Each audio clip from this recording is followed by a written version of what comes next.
40, most people are building stability. But what if you lost everything at 40? Would you start over? Would you risk everything again? Jeff Bezos. Jeffrey Preston Bezos was born in 1964 in Albuquerque, New Mexico, from a young age. He was curious, always building things, breaking them down, rebuilding. By the time he was a teenager, he was turning his garage into a science lab. He wasn't like the others. While kids played video games, Jeff was building electric alarms for his room. He was always thinking bigger, always thinking ahead, but his early life wasn't all smooth. His biological father left when Jeff was just a baby.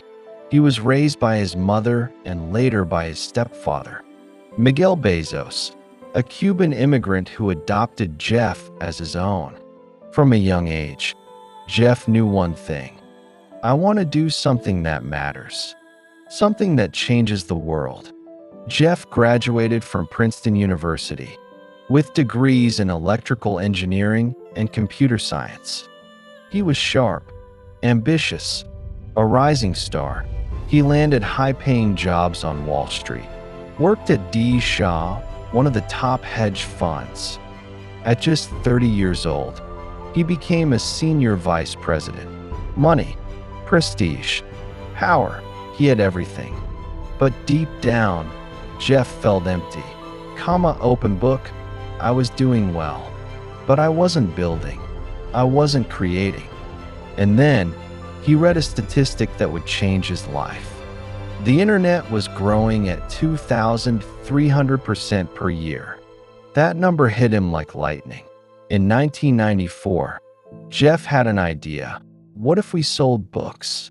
Online, crazy? Maybe, but Jeff couldn't ignore it. He told his boss about the idea.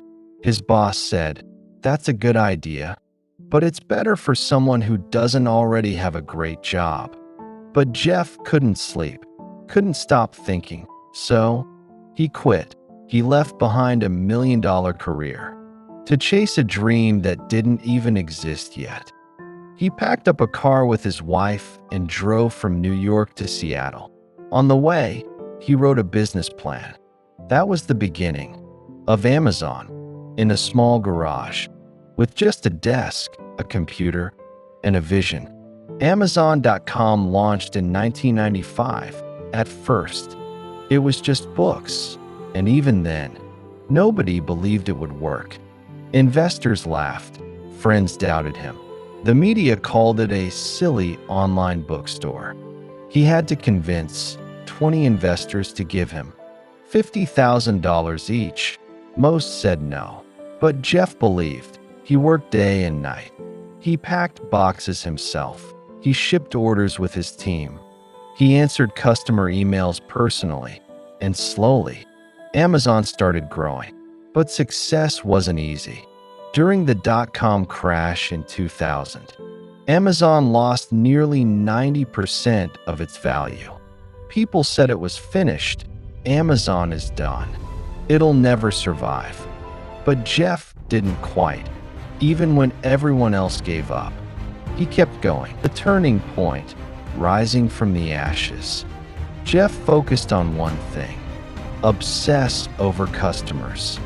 While others tried to expand too fast, Jeff stayed grounded. Books, then CDs, then electronics, then everything.